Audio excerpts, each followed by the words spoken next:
জুলাই গণঅভ্যুত্থানের ৩৬ দিনের সকল কর্মসূচি ছিল কোনো না কোনোভাবে একটির সাথে আরেকটি আলাদা এবং সকল কর্মসূচি ছিল নতুন ধরনের। বিশেষ করে ৭ জুলাইয়ের বাংলা ব্লকেট কর্মসূচির মাধ্যমে পুরো দেশের ছাত্র জনতার মাঝে নতুন করে স্বৈরাচার বিরোধী আন্দোলনের রসদ হিসেবে কাজ করেছিল। সবার মধ্যে সঞ্চার হয়েছিল নতুন আশার।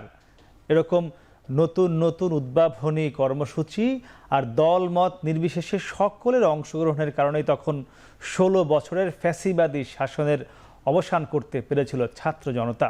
কিন্তু প্রশ্ন হলো, জুলাইয়ের সেই ঐক্য আজ কোথায় হারালো? কোথায় উবে গেল ছাত্র সংগঠনগুলোর মধ্যে থাকা সেই ভ্রাতৃত্ববোধ? কাঁধে কাঁধ মিলিয়ে বন্দুকের গুলির সামনে বুক চিতিয়ে লড়াই করা ছাত্ররাই কেন এখন একে অন্যের বিরুদ্ধে কাদা ছোড়াছুড়ি, অপতথ্য আর বিষোদগারে লিপ্ত হলো? শুধুই কি ক্রেডিটের রাজনীতির জন্যই এই অনৈক্য, নাকি এর পেছনে রয়েছে অর্থ ক্ষমতার হাতছানি, নাকি আরও বড় অন্য কোনো কারণ? দর্শক, এসব নিয়ে আমাদের আজকের এখন প্রকাশ। আমরা আলোচনার নাম দিয়েছি জুলাই কারিগর। এ নিয়ে আলাপ করতে আমাদের সাথে আছেন রাজনৈতিক বিশ্লেষক আশরাফ কায়সার, আছেন জুলাই আন্দোলনের অন্যতম সংগঠক ও বাংলাদেশ ইসলামী ছাত্র শিবিরের ঢাকা বিশ্ববিদ্যালয় শাখার সভাপতি এস.এম. ফরহাদ, এবং কিছুক্ষণের মধ্যে আমাদের সঙ্গে যুক্ত হবেন জুলাই গণঅভ্যুত্থানের আরও একজন অন্যতম সামনের সারির যোদ্ধা, বাংলাদেশ গণতান্ত্রিক ছাত্র সংসদের আহ্বায়ক আবু বাকের মজুমদার। এস.এম. ফরহাদ এবং আশরাফে আপনাদের স্বাগত। দর্শকের পুরো আয়োজনে আপনাদের সঙ্গে থাকবো আমি মাহমুদ রাকিব। আমরা একটু আশরাফে আপনার কাছ থেকে শুরু করতে চাই। এই যে জুলাই কারিগর, আমরা যে বিষয়টি ঠিক করেছি আন্দোলনের, সেই জুলাই কারিগর কারা? এ নিয়ে একটি আমরা দেখছি হয়তো মূল গণমাধ্যমে যতটা আছে, সোশ্যাল মিডিয়ায় একটি ব্যাপক লড়াই চলে, কথার লড়াই মূলত এটি আমরা দেখছি, বা স্ট্যাটাসের লড়াই। মানে এটি কেন হলো আপনার কাছে কি মনে হয়? দেখুন, এইটি কিন্তু আপনি ৫ই আগস্ট পর্যন্ত দেখেননি। ১ জুলাই থেকে ৫ই আগস্ট, বা আমরা যেটা ৩৬ জুলাই বলি, সেই সময় কিন্তু দেখেননি কোনোভাবেই না। এবং সেই সময় দেখেননি বলেই গণ অভ্যুত্থানটি সফল হয়েছিল। এবং এই যে এককাট্টা হতে পেরেছিল, বিভিন্ন মত পথ, নীতি আদর্শ, ব্যক্তিত্বের পার্থক্য এবং আচরণগত পার্থক্য, এগুলোকে ভুলে গিয়ে এগুলোকে পেরিয়ে আমরা যে ঐক্যটি দেখেছিলাম, সেটি হচ্ছে যে ইস্যু ভিত্তিক ঐক্য, সেটি হচ্ছে স্বৈরাচার বিরোধী ঐক্য, সেটি হচ্ছে সবচেয়ে বেশি মানুষের সম্মিলন ঘটানোর মতো একটি আহ্বানের ঐক্য। এখন আমরা পরবর্তীতে আজ আপনি যেটি বলছেন, বিশেষ করে সামাজিক যোগাযোগ মাধ্যমে, এটি অত্যন্ত ন্যাক্কারজনক। কেননা গণ অভ্যুত্থানটি যেই উচ্চ মানের এবং যেই হাইটে বাংলাদেশকে নিয়ে গেছে, পরবর্তী 11 মাসে আমরা কিন্তু দেখতে পেয়েছি তাকে যতভাবে টেনে নিচে নামানো যায়, এই কারিগররাই সেই কাজটি করছেন। এখন আপনি প্রশ্ন একে অন্যকে করছেন, আপনি কিন্তু একে অন্যকে করতে গিয়ে কি সমস্যা হচ্ছে? তারা পাটাতন্ত্রীকেও কিন্তু প্রশ্নের মুখে ফেলছেন।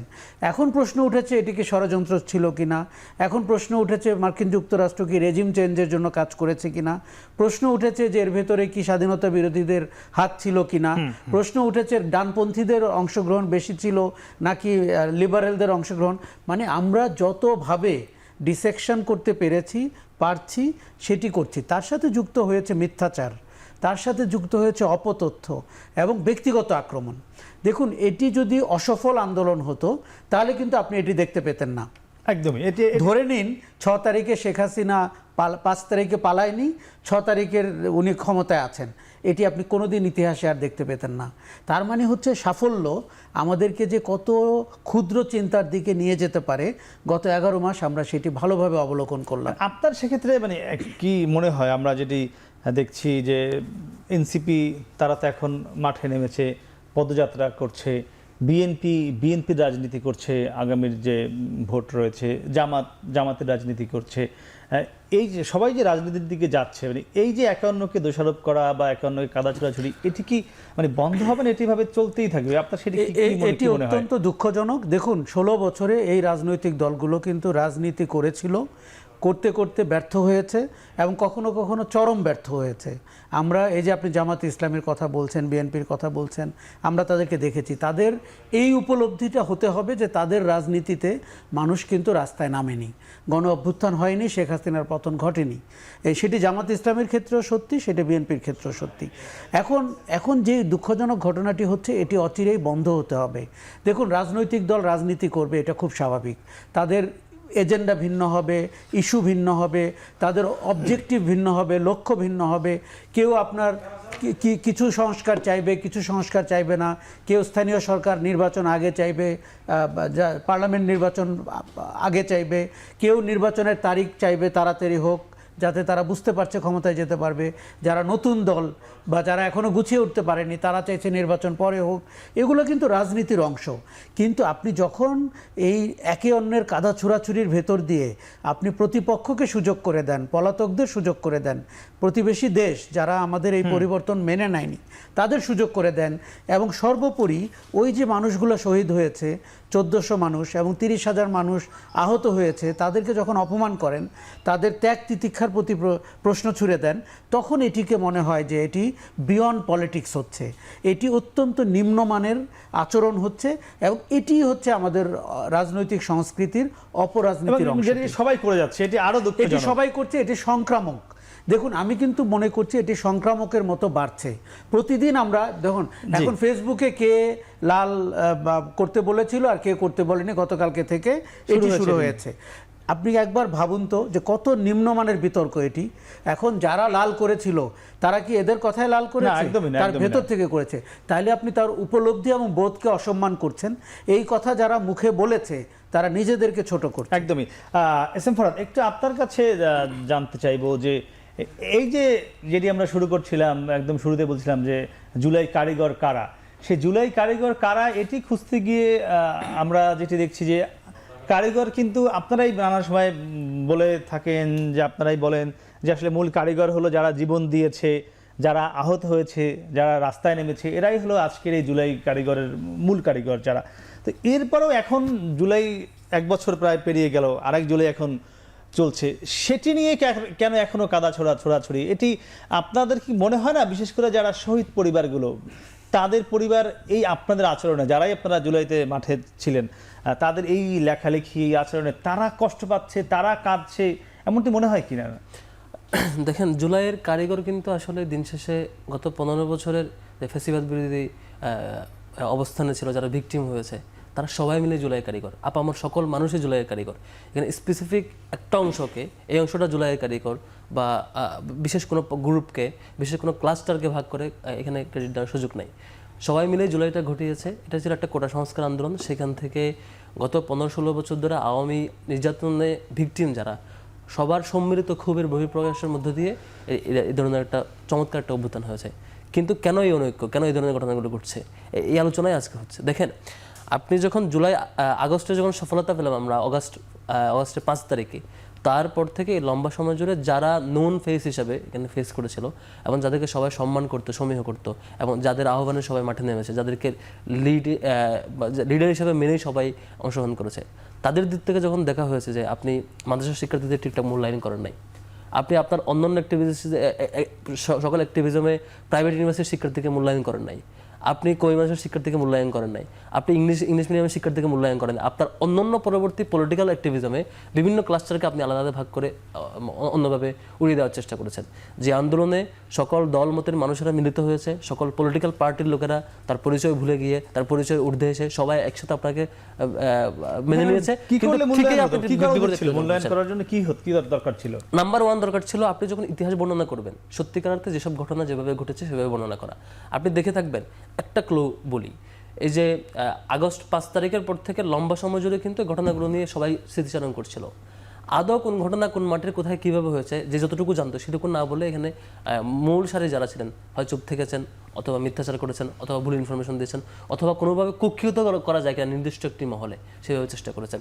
ইভেন এটার আউটপুট হিসাবে যেসব পরবর্তী যে প্ল্যাটফর্মগুলো দাঁড়িয়েছে, অভ্যুত্থানের শক্তি হিসাবে দেখানো হয়েছে, স্টুডেন্ট অর্গানাইজেশন অথবা অন্যান্য যে প্ল্যাটফর্মগুলো, সেই প্ল্যাটফর্মগুলো তো সেম নানান স্টেককে আলাদা ক্লাস্টার করে কিন্তু মাইনাস করে দেওয়ার রীতি শুরু হয়েছিল। ইভেন ইতিহাস বর্ণনায় আপনি দেখে থাকবেন, আমি আমাদের সাদিক কায়েমের কথাই বলি, সাদিক কায়েম আন্দোলনের একদম প্রথম দিন থেকে যেমন পলিসি মেকিং, তারপর ফিল্ডের সমন্বয় সব কিছুতে যেমন এঙ্গেজ ছিল, আবার ক্রিটিক্যাল মোমেন্ট টাইমে সব কিছু ডিলিংসে একসাথে ছিল। শুধু তখন না, তার আগেও এই যে আজকে বাকের উপস্থিত আছে, 2024 সালের রমজানে যখন এনএস ফ্যাকাল্টিতে ছাত্রলীগের উপর আক্রমণ হয়েছে, সেদিন সন্ধ্যায় তাদের সাথে আমাদের মিটিং হয়। পরবর্তীকে সেদিন তো আমি বাই নেম গিয়েছিলাম এবং বাই ডেজিগনেশন, নাহিদ ভাই ছিল, আক্তার ভাই ছিল, তাদের team শিবিরের ছিল। পদ নিয়ে হ্যাঁ, গিয়েছিলেন। হ্যাঁ, তো রমজানে এরকম এই ফেস্টিভ্যাল বিরোধী অ্যাক্টিভিজম আমাদের অলওয়েজ এই সমন্বয়টা ছিল, কিন্তু সেগুলো আমরা জুলাই আগস্টের পর যখন বলতে বসেছি বা বলার ইস্যু আসে তখন আমরা নানানভাবে স্কিপ করেছি। এইভাবে এখানে ছাত্র দলের সমন্বয় ছিল, প্রত্যেকটা স্টেকের সমন্বয় ছিল। কেন যেন ইতিহাস বর্ণনার সময় ঘটার সময় যেভাবে আমরা উদার ছিলাম, সবাই মিলেমিশে কাজ করেছি, পরে মনে হয়েছে এটাকে জুলাইকে মনে হয় একটা রাজনৈতিক এজেন্ডা বানানো যায় কিনা, কোনোভাবে একটু সংকুচিত করে বর্ণনা করা যায় কিনা, নানান স্টেককে নানাভাবে এখানে বিচ্যুতি করানোর চেষ্টা করা হয়েছে। এই কারণে অনৈক্যর সূচনা এখানে। যদি ইতিহাস বর্ণনা এবং সবাইকে ধারণ করার ক্ষেত্রে সমানভাবে জুলাইয়ে যেমন ছিল তেমন আমরা থাকতে পারতাম, সবাইকে ধারণ করতে পারতাম, এই জুলাই আমাদের শক্তিতে এবং জাতীয় ঐক্যতে বড় উপাদান হিসেবে এখনো কাজ করছে। জি, আমরা একটু আবু বকর মজুমদার আপনার কাছে ফিরে যাই, আপনি একটু পরে এসেছেন। আমরা আজকে যে আলোচনা করছিলাম, আমাদের আলোচনার বিষয়টি হলো জুলাই কারিগর, আমাদের আলোচনার নাম এটি। আচ্ছা, আপনার কাছে একটু অন্যভাবে শুরু করতে চাই। আমরা দেখেছি 5 আগস্টের আগ পর্যন্ত এই বাংলাদেশে গত 15-16 বছর ছাত্র শিবির ট্যাগ দিয়ে আবরার ফাহাদকে হত্যা করা হয়েছে, ছাত্র শিবির ট্যাগ দিয়ে বা দাবি করে জগন্নাথ বিশ্ববিদ্যালয়ের সামনে আমরা দেখেছি বিশ্বজিৎকে হত্যা করা হয়েছে, পিটিয়ে একদম খুঁচিয়ে। আপনার কাছে কি মনে হয় 5 আগস্টের পরে বাংলাদেশে শিবির ট্যাগিং কি আছে না বন্ধ হয়েছে? এখানে যে দীর্ঘ সময় যে বাস্তবতা ছিল এখানে বাংলাদেশে, বিশেষ করে এই ফ্যাসিবাদী টাইমটাতে আমরা দেখেছি যে বিভিন্ন মানুষকে শিবির ট্যাগিং করে মারধর করা হতো ক্যাম্পাসগুলোতে। শিবির যারা করতো তারা তো পরিচয় গোপন অবশ্যই করতো, পাশাপাশি অনেক জেনারেল স্টুডেন্টকেও কিন্তু শিবির ট্যাগিং দিয়ে মারধর করা হতো। আপনারা দেখবেন যে আবরার ফাহাদের যে ঘটনা, সেখানেও প্রায় একই ধরনের ট্যাগিং হয়েছে। আমি ঢাকা বিশ্ববিদ্যালয়ে দেখেছি যে ছাত্রলীগ পোলাপানকে বলতো যে তুই যদি এইটা না করস তাহলে তোর কিন্তু শিবির ট্যাগ দিয়ে তোর হল থেকে বের করে দিব। এই ধরনের নির্যাতন এটা ছিল এবং এই বাস্তবতা আমরা মনে করছি যে জুলাই অভ্যুত্থানের মধ্যে দিয়ে আসলে কাটিয়ে ওঠা গেছে এবং এখন আসলে এই ধরনের কোনো পরিস্থিতি নাই আমরা মনে করছি। তো আর আগামীর বাংলাদেশে এই ধরনের কোনো সুযোগ হবে না, সবাই তো রাজনৈতিক পরিচয় রাজনীতি করবে, এটাই আমাদের সকলের কাছে প্রত্যাশা। বিশেষ করে আজকে এস.এম. ফরহাদ ভাই আছেন, ওনার সাথে টক শোতে বসেছি।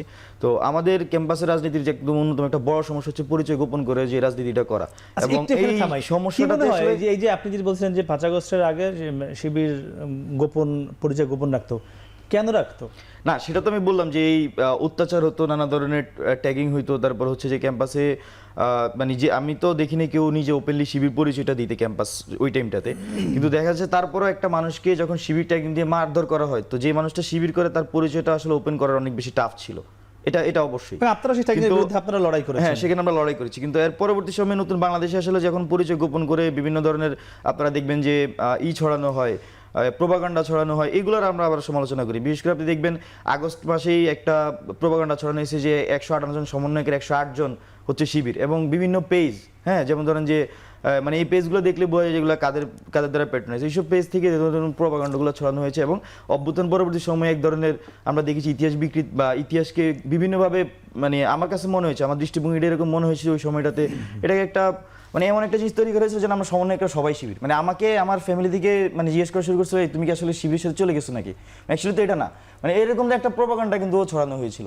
তো সব কিছু মিলে অভ্যুত্থান পরবর্তী সময়ে ইতিহাস বিকৃতি ভাই যেটা বললো, মানে এরকম অনেক কিছু হয়েছে যার জন্য আসলে জনমনে নানা ধরনের কোশ্চেন তৈরি হয়েছিল, আসলে জিনিসটা কি এরকম নাকি এরকম। তো এই কোশ্চেনগুলো এখন আসলে বিরাজমান, বা ইতিহাস নিয়ে নানা ধরনের নানা মতামত আসে, তো সেগুলো আসলে এইভাবে আসা উচিত না আমার ব্যক্তিগতভাবে মনে হয়। আর যেই আপনারা যে কি কারিগরের যে প্রশ্নটি, সেখানে আমি একটু কথা বলতে চাই। জুলাই অভ্যুত্থানের সত্যিকারের কারিগর হচ্ছে এখানে যারা শহীদ হয়েছেন, যারা আহত হয়েছেন। আপনি যদি দেখেন এখানে শহীদ আবু সাঈদ, ওনার সাথে আমার পার্সোনাল কানেকশন ছিল, অভ্যুত্থানে তৈরি হয়েছিল 11ই জুন। আমরা যদি 5ই জুন আন্দোলনটা শুরু করেছিলাম, তো 11ই জুন আমার সাথে আবু সাঈদের সাথে পরিচয় আন্দোলন সংগঠিত করতে গিয়ে, এবং ওনার সাথে আমার নিয়মিত যোগাযোগ হতো। তো 15ই জুলাই রাতে উনি আমাকে কল করেছেন যে এরকম যে আমাদের এখানে হামলা হইতে পারে, হ্যাঁ, হামলা হইতে পারে এবং পরের দিন হামলা হইতে পারে, আমরা কি করব। তাই আমি বললাম যে আজকে তো আমাদের ক্যাম্পাসে হামলা হয়েছে, মানে 15 জুলাই ছাত্রলীগ যখন আমাদের হামলা করছে, হামলা হয়েছে, আমরা কিন্তু ছাইড়া যাইনি, আমরা কিন্তু রাতে আবার ক্যাম্পাসে প্রবেশ করছি। তো আবার আগামীকালকে আমরা বিক্ষোভ কর্মসূচি দিয়েছি, আপনাদেরকে মাঠে থাকার জন্যই আমরা বলবো, আমরা মাঠে থাকবো। তো ধরেন যে এরকম একটা কনভারসেশন ওর সাথে আমার কন্টিনিউশন ছিল। এখন ধরেন এই আবু সাইদ ওনার যে ভিডিওটা, ওনার যে মৃত্যুর ভিডিওটা যখন আমি শহীদ মিনারে দাঁড়ায় দেখছি, মানে এটা আমাকে ডিফারেন্ট টাইপ অফ ফিলিংস, যেটা আমার লাইফে আমি কোনো ফিলটা করিনি।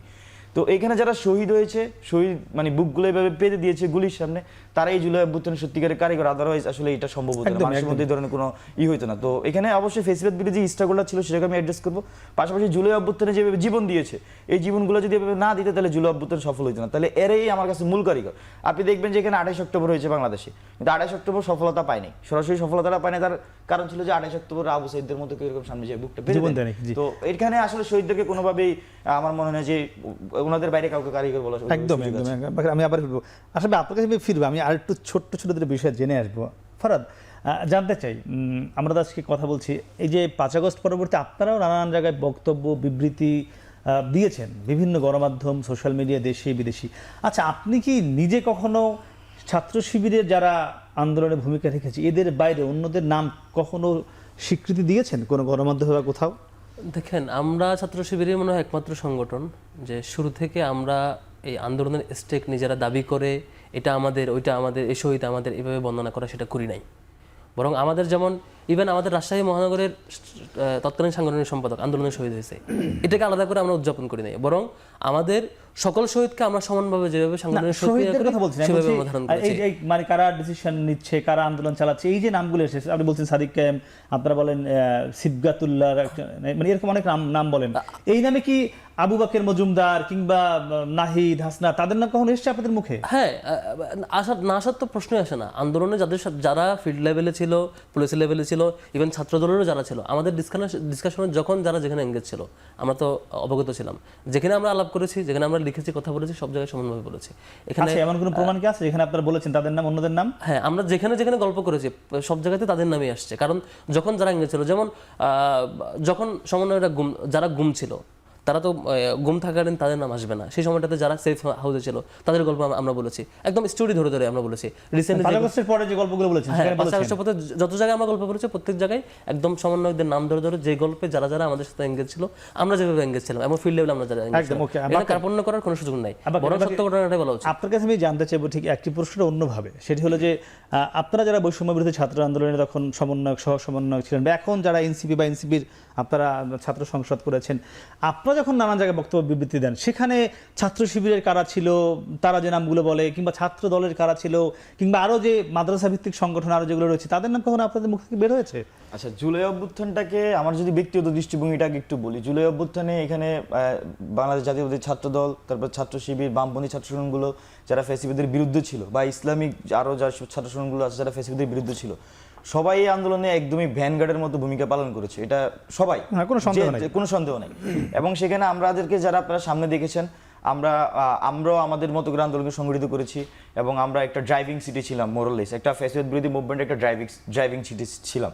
তো সেখানে সবার সাথেই সমন্বয়টা হয়েছে।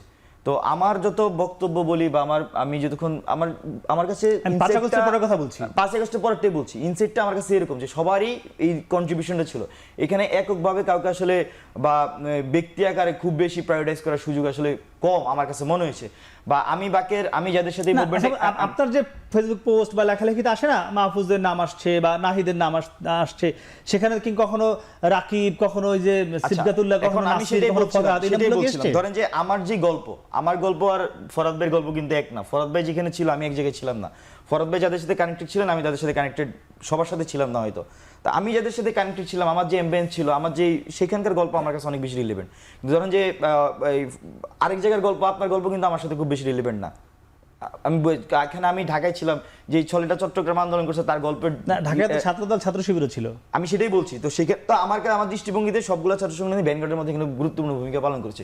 এবং যে সিদ্ধান্ত মেকিং ক্ষেত্রে আমরা যখনই ডিসিশন মেক করেছি, বা আমরা যখন ডিসিশনটা সামনে আপনারা দেখছেন যে এটা থ্রো করা হচ্ছে, সেই ডিসিশন মেকিং এর সময় এককভাবে কারো পরামর্শে এটা পিক করা হয়নি। একদমই এটা সবার সাথে। সেখানে কি এই ছাত্র দলের নেতারা বা ছাত্র শিবির নেতারা ছিল, ওই যে অনেক সবার সাথে সেগুলো কখনো বলেছেন আজ পর্যন্ত যাদের সামনে? সব জায়গার মধ্যে যেখানে আমাদেরকে এই ধরনের প্রশ্ন ফেস করতে হয়, আমি কালকেও একটা আড্ডার মধ্যে বলছিলাম যেভাবে, যেখানে সবার সাথে সমন্বয় করে আনুষ্ঠানিকভাবে আমি এখন এরকম কিছু ফেস করি না, আজকে আপনার সাথে ফার্স্ট ফেস করতেছি।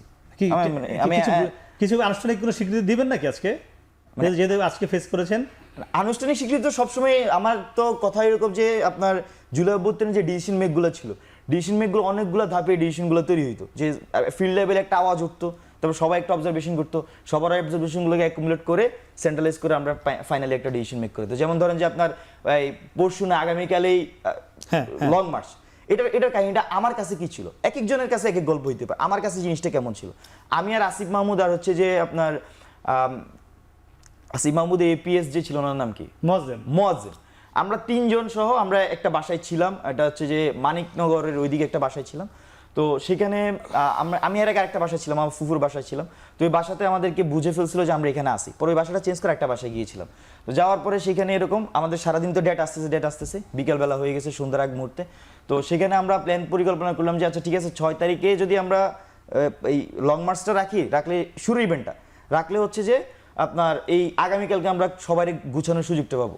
তো সেই সময়টাতে কি হচ্ছিল, নিজেদের মধ্যে ডিসকাশন করতেছিলাম, অনেকের সাথে ফোনে কানেক্ট কথা হচ্ছিল, এরকমভাবে চলতেছিল। এক পর্যায়ে ধরেন যে অনেকের সাথে কথা হয়েছে, অনেক কমিউনিটির সাথে কথা হয়েছে। আমি 5 জনের সাথে কথা বলছি, আসিফ ভাই 5 জনের সাথে কথা বলতেছে, আরেকজন 5 জনের সাথে কথা বলছে, ওই দিক দিয়ে মানে অনেকের সাথে কথা হচ্ছে। কথা শেষ পর্যন্ত আসলে যে না, ঢাকা যথেষ্ট পরিমাণ লোক আছে এবং যারা political group of people, politically যারা আছে, তারাও এখানে ফুল সাপোর্ট আগামীকালকে দেওয়ার মতো ক্যাপাসিটি রাখতেছে। তাইলে পরশু নয় আগামীকালকে রোড মার্চ, এই জিনিসটা আবার যাতে এই যে আসিফের নাম বললেন, মুয়াজ্জিবের নাম বললেন, এখানে আর দুটো নাম আসে না ছাত্রদল ছাত্র শিবিরে? এখন আমার কানেকশনসটা মেইনটেইনের জন্য ধরেন যে আমি তখন মেইনটেইন করতাম কিভাবে, আমি তখন নাহিদ ভাইয়ের সাথে কানেক্টেড ছিলাম, তারপর হচ্ছে নাসির ছাত্র শক্তি যারা তাদের সঙ্গে কানেক্ট, নট অনলি ছাত্র শক্তি, তখন নাসির ভাই তো ছাত্র শক্তি না, যে জাতীয় নাগরিক পার্টির এখনো যে সমন্বয়ক, হ্যাঁ ওনার সাথে কানেক্টেড ছিলাম, তারপর নাহিদ ভাইয়ের সাথে কানেক্টেড ছিল। এরকম ভাবে আমি বিভিন্ন লেয়ারে আমার জায়গার মতো কানেক্টেড ছিলাম। আবার আমাদের এখানে অনেকগুলো ভাগ ছিল, যে এক একজন এক এক কমিউনিটি মেইনটেইন করতো। যেমন পলিটিক্যাল কমিউনিটিগুলো মেইনটেইন করতো যে আসিফ ভাই বেশি মেইনটেইন করতো, নাহিদ ভাই তুলনামূলক কম মেইনটেইন করতো, আসিফ ভাই তুলনামূলক বেশি মেইনটেইন করতো। আবার হচ্ছে যে মানে এরকম আমার আবার দায়িত্ব ছিল যে জেলা পর্যায়ে যেগুলো কানেক্টেড তার সাথে মেইনটেইন করতাম। বুঝতে পারলাম আপনার সঙ্গে ছাত্র কানেকশন ছিল না। যেমন বিরুদ্ধে যাব, আমি 30 সেকেন্ডে নিব। এরকম বহু গল্প শুনবেন, কিন্তু হয়তো আবু বকরের সামনে আসিফ থাকা অবস্থা, আসিফ মাহমুদকে সাদিক কায়েমের, আসিফ মাহমুদ ফোর্স দেওয়ার পরে মানে ঘোষণা দেওয়ার পরে সাদিক কায়েমের ফোনে বিরোধিতা করা, কিংবা কফিন মিছিলের প্রোগ্রামে বাকের ওখানে হাজির থাকা অবস্থায় আমাদের প্রতিনিধি জাহিদুল হক সবগুলো কফিন নিয়ে আসা, আবার যে পতাকা নিয়ে আসা, আগের দিনের সিদ্ধান্তের সময় আমার ফোন যাওয়া, এ ধরনের অনেকগুলো ঘটনায় হয়তো তারা সাক্ষী থাকবেন, কিন্তু গল্পে নামটা আসবে না, আসে নাই। আমি সেই জায়গাটাই বলছি, এরকম এক একটা কর্মসূচি ধরে প্রত্যেকটা গল্পে একদম হাজির থাকা সব। এই যে জাহিদ ভাইয়ের কথা বললেন না, আমার দেখা যদি ওনাদের মধ্যে সবচেয়ে বেশি ভূমিকা রাখে যে আমি তো জাহিদ ভাইয়ের কথা বলবো, যে অনেকের নাম তো ফেসবুকের মাধ্যমে উঠে নিয়ে আসা হইতেছে, বাট তার নাম কিন্তু আমরা শুনেন না। কিন্তু আমি আপনাকে বলতেছি, আমি কালকে রাতে বিজি চত্বরে দাঁড়ায় তিনজন সাংবাদিকের সাথে বলতেছিলাম আমি তো জাহিদ ভাইকে দেখছি। এই যে দুজনের কথা আমি অনেকক্ষণ বসে রাখলাম, আমি দুঃখিত আশরাফ ভাই, আমি জানতে চাই এই যে অনেকের নাম আসছে না, গল্পে আসছে না, বললো ফরহাদ, আবার সে বললো এই গল্পে কেন সবার নাম আসছে না, আমি সত্য জানবার সবাই দর্শক তার আগে নিচ্ছে আবার ছোট্ট একটি বিরতি, ফিরছি পরে সঙ্গে থাকুন।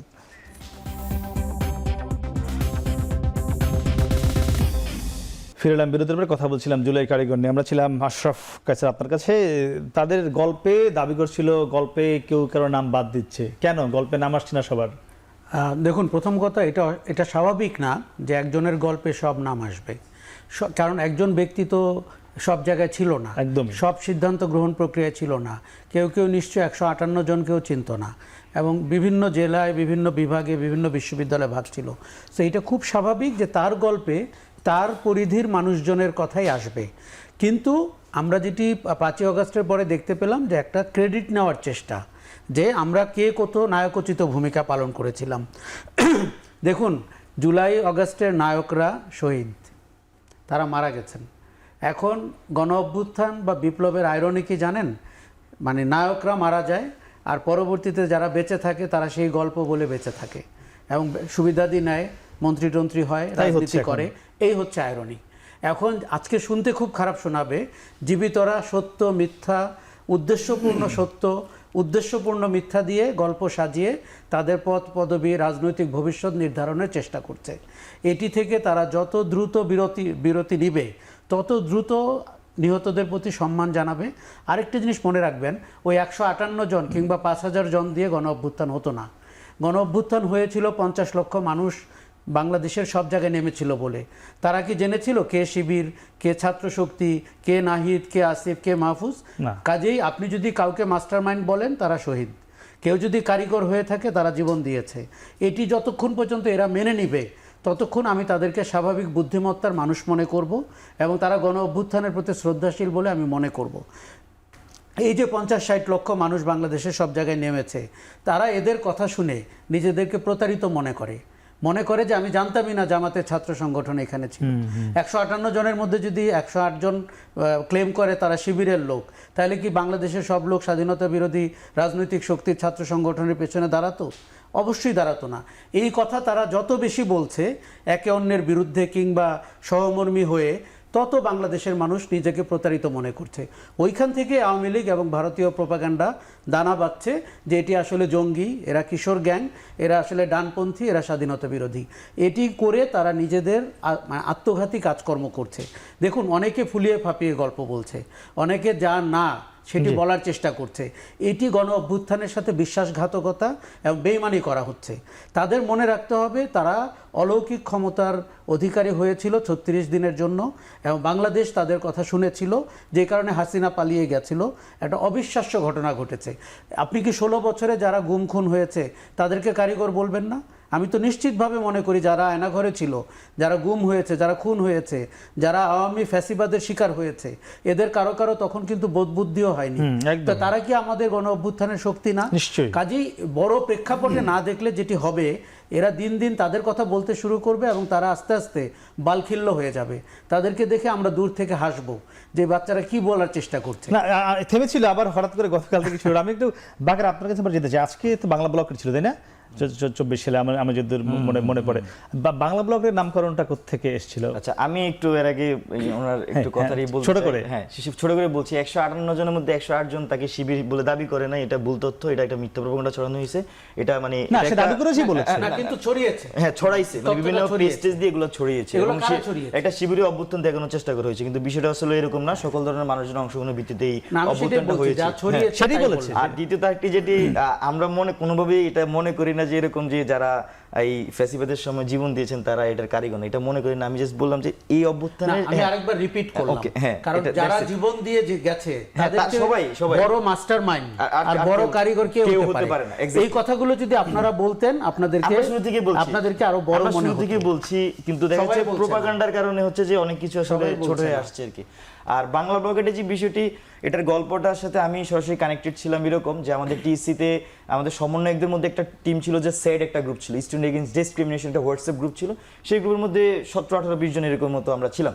তো ওই গ্রুপের একটা মিটিং ছিল আপনার টিসিতে, আমি একটু টাইম নিব, এটা টিসিতে একটা মিটিং ছিল, সেখানের মধ্যে পরবর্তী কর্মসূচি কিন্তু সেটা নিয়ে আলোচনা হচ্ছিল। তো সেখানে আমাদের যেই মাহফুজ আলম উপদেশ হিসেবে আছেন, তিনি, আমরা ওনার থেকে সবসময় পরামর্শ নিতাম। তো উনি বললেন যে ব্লকের নাম দিয়ে একটা কর্মসূচি রাখার জন্য। তো প্রাথমিকভাবে আমরা অনেক আলোচনা করে একটা সিদ্ধান্ত যে বিডি ব্লকের নামে একটা আমরা কর্মসূচি সিলেক্ট করি প্রথমে টিসির এখানে। এবং ওইখানে আমাদের মিটিং শেষ হওয়ার পর আবার ভাই ফোন দেয় বাসা যাওয়ার পরে যে না, এটা বিডি ব্লকেরটা না আমরা ভালো শোনা যেতেছে না, বাংলা ব্লকের দিলে আরো ভালো শোনা যাবে।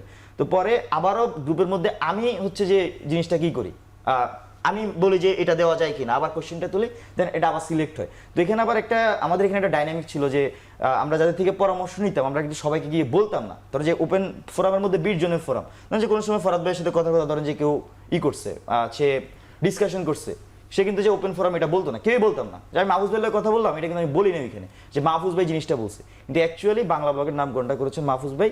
হয়তো ওই সময় বায়াটা ছিলাম আমি। তো এরকম অনেক ধরনের ঘটনা ঘটেছে আর কি। ফরাদ, আপনি কি বক্তব্যের সঙ্গে একমত? আমি এগ্রিড, কারণ সেদিন সাদিক ভাইয়ের সাথে কথা হয়, মাহফুজ ভাই ফোন দিয়ে বলে যায় এরকম আইডিয়া চিন্তা করতেছে, কি করা যায়। আমাদের আন্দোলনের প্রথম দিকে যেটা হইতো, ওই যে একদম 5 জুন থেকে 19 জুলাই পর্যন্ত, এই সময়টা পর্যন্ত হয় মাহফুজ ভাইরা নিজেরা আইডিয়া ডেভেলপ করে আমাদেরকে শেয়ার করতেন, আমরা বললাম ঠিক আছে আমরা এগ্রি, সাপোর্ট দেবো, অথবা আমরা নিজেরাই সম্পূরক আইডিয়া বলতাম যে ভাই এটা না, এটা করা যায়। যেমন রাষ্ট্রপতি বড় স্মারকলিপি কর্মসূচি, ওইটা ফোনে আবার মাহফুজ ভাইকে আমরা বলি। এরকম দুই দিক থেকে হয়, মানে পারস্পরিক পরামর্শের ভিত্তিতে একটা সিদ্ধান্তে আসতো, তখন একটা কর্মসূচি আসতাম, আমাদের মত থাকলে বলতাম, অথবা আমরা এগ্রি করে হেল্প করতাম।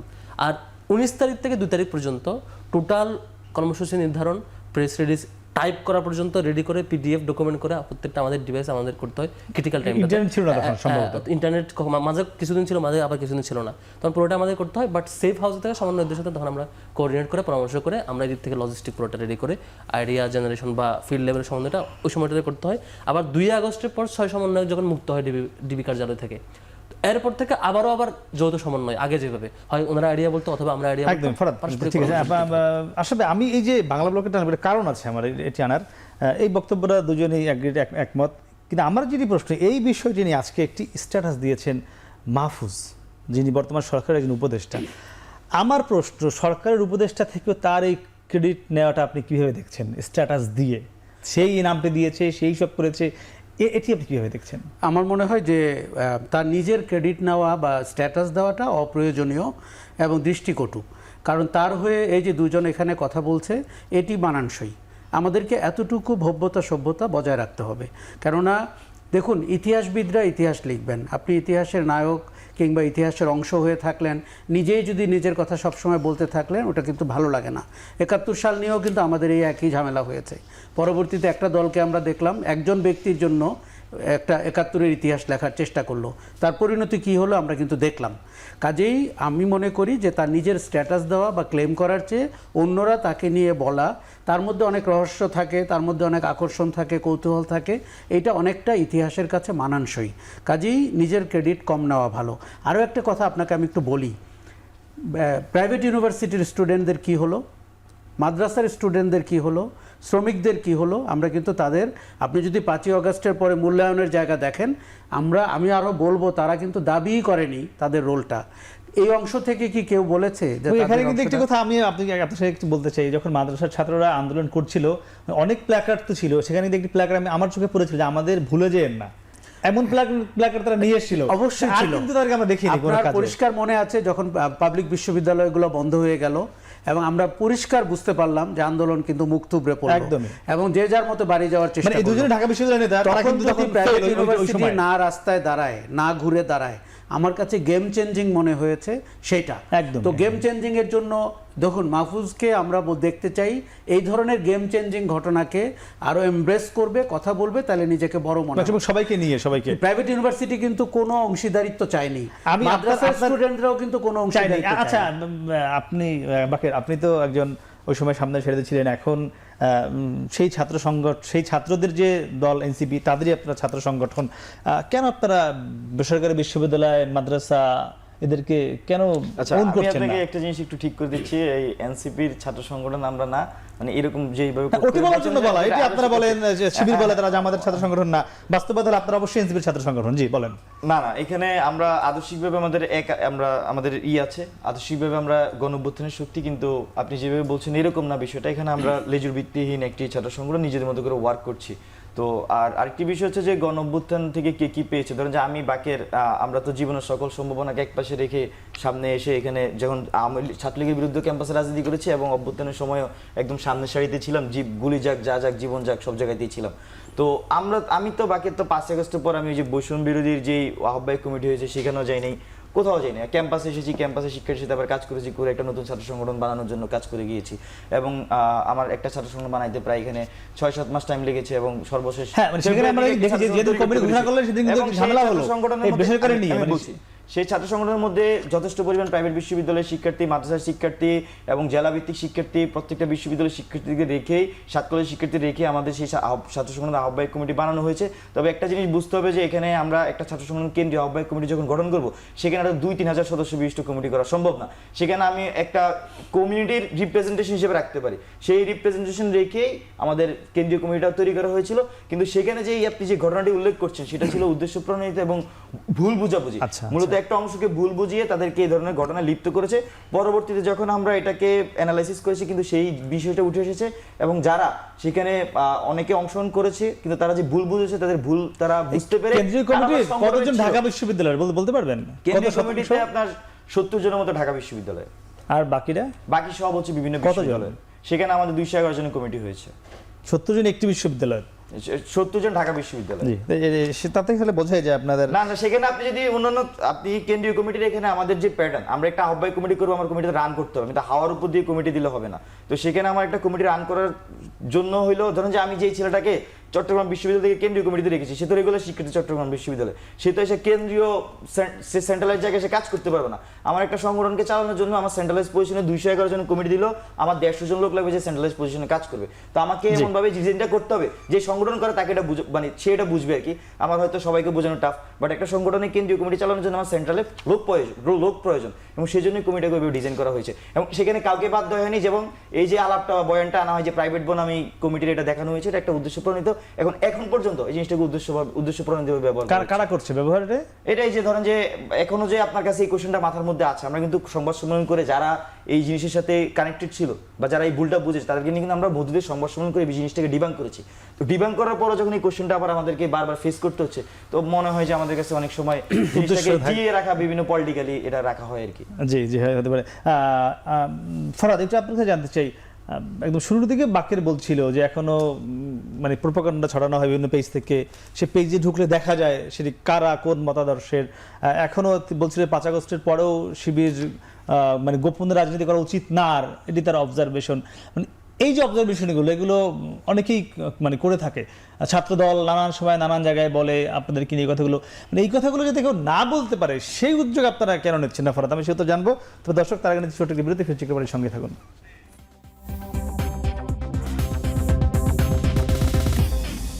ফিরে এলাম বিরতির পর। আমরা টকশোতে খুঁজছিলাম জুলাইয়ের কারিগরদের। আমরা ছিলাম এস এম ফরহাদ। আপনার কাছে যে প্রশ্নটি ছিল, এই যে কথাগুলো বাকের যেগুলো এখনো বললো, মানে এই সুযোগগুলো আপনারা এখনো কেন দিচ্ছেন? যে রাজনীতি মানে গোপন কেউ কিনা বা গোপন বলার চেষ্টা করছে ছাত্রদলের নানান সময় বলে, মানে এখান থেকে পুরোপুরি বের হতে পারছেন না কেন? একটা কেস সলভ করি। প্রথম একটা অভিযোগ আসছে ফেক পেজ এবং বিভিন্ন আইডি থেকে প্রপাগান্ডা ছড়ানো হয় বিভিন্ন দলের বিরুদ্ধে। পেজ দেখতে মনে হয় ছাত্র শিবিরের কেউ না কেউ চালাচ্ছে। না, ছাত্র শিবির বলে না, বলেছে দেখতে একটি আদর্শ মনে হয়, লোগো আছে, ছাত্র শিবিরের কোন নেতৃবৃন্দের ছবি আছে, জামাতের আমিরের ছবি আছে, এরকম বিভিন্ন আইডি থেকে আজে বাজে প্রপাগান্ডা ছড়ানো হচ্ছে। এরকম অনেকগুলো পেজ নাকি আছে। আমরা এটার ফ্যাক্ট ফাইন্ডিং এ নামলাম আর কি। তো মাঝখানে আমরা কেন্দ্রের উদ্যোগে আমরা অ্যানাউন্স করলাম প্রেস রিলিজ দিয়ে যে যারা এরকম করছে পেজগুলো আমাদের ইনফরমেশন দেন, যদি আমাদের কেউ হয়ে থাকে আমরা ব্যবস্থা নেব, আর আসলেই কে যদি বাইরের ফেক পেজ আমরা বের করব। পরে দেখলাম একটা পেজ পেয়েছি যেখানে বেগম খালেদা জিয়াকে নিয়ে আজে বাজে ল্যাঙ্গুয়েজে মানে গালাগালি করা হচ্ছে। পরে দেখলাম এটার অ্যাডমিন হচ্ছে আওয়ামী লীগের একজন, যেটা আমরা পুলিশের সহযোগিতা নেই, এবং আওয়ামী লীগের লোকজন হচ্ছে সে পেজ চালিয়ে উদ্দেশ্য ছিল যে মানে পেজ দেখতে শিবিরপন্থী মনে হবে আর বিএনপির বিরুদ্ধে গালাগালি করবে, ফলে এখানে একটা ক্ল্যাশ লাগবে। তো আরেকটা সত্য ঘটনা, একদম আমাদের গণতান্ত্রিক ছাত্র সংসদের বাকের যে সংগঠনটি প্রতিনিধিত্ব করছে সেই সংগঠনের একজন একটা পেজ খুললো যেখানে শিবিরের লোগো আছে এবং হচ্ছে যেখানে বিভিন্ন দলের বিরুদ্ধে লেখালেখি করা হচ্ছে। ওই পেজে 2টা লাইক এবং সদ্য একটা পোস্ট শেয়ার হয়েছে, এবং যিনি শেয়ার করছেন তিনি ওই গণতান্ত্রিক ছাত্র সংসদের একজন দায়িত্বশীল নেতা, এবং যে 2জন লাইক দেওয়া সেই 2জন হচ্ছে সেই সংগঠনের নেতা এবং কর্মী। আমরা যখন এটা সামনে নিয়ে আসলাম বিভিন্ন পেজ থেকে, যে হচ্ছে একটা পেজ খুললো, এই পেজের শুরু দেয় এটা, পরে এই পেজটা বন্ধ করে দেয়। তার আগে আরো একটা পেজ এরকম দেখেছি, মানে সর্বসাকুল্য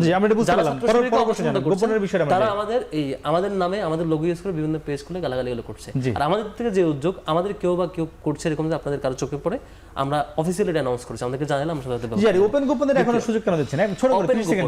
ওপেন গোপনের আলাপ মানে ছাত্র শিবির কিভাবে ওপেন হবে বলেন?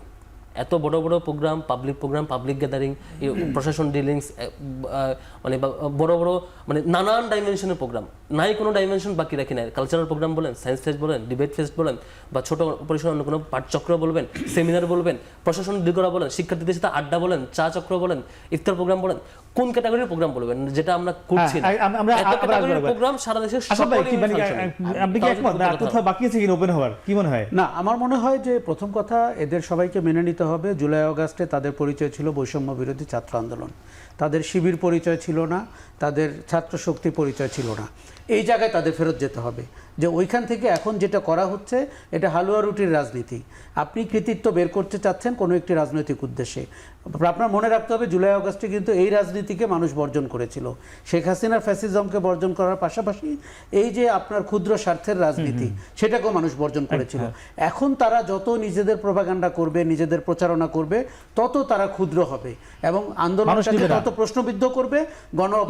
গোপন থেকে ওপেনে আসতে পারছে, আমার আমার কাছে মনে হয় শিবির যথেষ্ট পরিমাণে ওপেনে এসছে এবং তারা ঘোষণা দিয়ে ক্যাম্পাসগুলোতে বলেছে তারা কোন পরিস্থিতিতে লুকিয়েছিল, কোন পরিস্থিতিতে ছাত্রলীগের Clarify ভয়ে করেছিল। করতে পারে না, কেউ কেউ ছাত্রলীগের ছায়া আশ্রয় নিয়েছিল, অনেকটাই বেরিয়ে এসছে আমার কাছে মনে হয়। আচ্ছা, আমরা আবার আসবো, আমরা ছোট ছোট যাচ্ছি, আমাদের সময় একদম কম। বাকির একটু জানতে চাচ্ছি যে আপনারা আপনি শুরুতে বলছিলেন যে আপনারা 5 আগস্টের পরে মানে কিছুই মানে কোনো জায়গায় আপনি যেতে পারেননি, গুলির সামনে আন্দোলন করেছেন, সত্য এটি, এরপরে কিছুই পাননি এখনো? পাওয়া না পাওয়া বলি না, আমি বলছি কোথাও যাইনি, যায়নি, আমার প্রয়োজন কোথাও হয়নি, যাননি। পাইনি এটা বলি। আপনি কোথাও যাননি, right? একদম যাইনি। আপনি সঠিক, আপনি কোথাও যাননি, সেটাই আপনি বলেছেন। আপনি কোথাও যাননি, কিন্তু আমরা দেখছি যে যারা আপনাদের এখান থেকে বৈষম্য বিরোধী থেকে এসছে এখন আপনাদের সংগঠনেও আছে, আপনারা অনেক বড় বড় প্রোগ্রাম করছেন। ঢাকা বিশ্ববিদ্যালয়ে আপনারা ব্ল্যাঙ্কেট অফ কেয়ার নামে বিভিন্ন হলে হলে ব্ল্যাঙ্কেট দিয়েছেন, আপনারা বিভিন্ন খেলাধুলার আয়োজন করছেন, সেখানে বড় বড় আয়োজন দেখছি, সাংস্কৃতিক অনুষ্ঠান দেখছি, এর অর্থের উৎস কোথায়? আচ্ছা, এখানে আমি আগে ভাইয়ের একটু কথাটা বলে নিই। একদম আমি ছোট ওটা করে। বলবো, ওটা বলে এটা বলছি যে ভাই বললেন যে ওপেন হওয়ার বিষয়টা, এখানে ছাত্র শিবিরের ঢাকা বিশ্ববিদ্যালয়ের শিক্ষার্থীদেরকে যে জিজ্ঞেস করেন যে আসলে ছাত্র শিবির কতটুকু ওপেন হয়েছে, ওনাদের যে 28 জনের না কতজনের কমিটি বেগুন ঢাকা বিশ্ববিদ্যালয় আপনাদের বিশ্ববিদ্যালয় আমাদের তো ফরমাল সারা দেশের কমিটি বিশ্ববিদ্যালয়ের 14 জনের যে কমিটি, ওনাদের কি ঢাকা বিশ্ববিদ্যালয়ের মেম্বার কতজন এবং কারা কি কোন পর্যায়ে আছে এগুলো ওনারা এখনো শিক্ষার্থীর কাছে প্রকাশ করেছেন কিনা?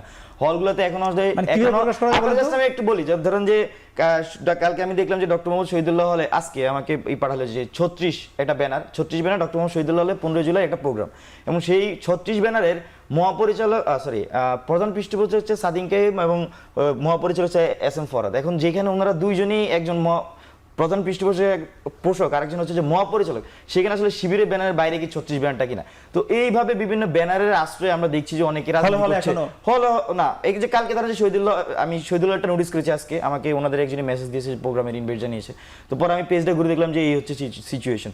তো এরকম বিভিন্নভাবে কিন্তু বিভিন্ন আপনার ক্লাবিং টাবিং এর মধ্যে ওনাদের নেতৃত্বের লোকজন আছে আমরা শুনি, কিন্তু এখন পর্যন্ত ওনারা অফিসিয়ালি তাদের নামগুলো প্রকাশ করেন এবং শিক্ষার্থীদের মধ্যে তাদের সামাজিক সংগঠন, সেই নামগুলো আপনি বলছেন যে সামাজিক সংগঠন কি কি আছে এরকম? না না, সামাজিক সংগঠন না, তাদের যে হল পর্যায়ে কিন্তু কমিটিগুলো আছে, আমরা কিন্তু শুনি যে হলে এখনো প্রেসিডেন্ট সেক্রেটারি ওনাদের বিরাজ করে।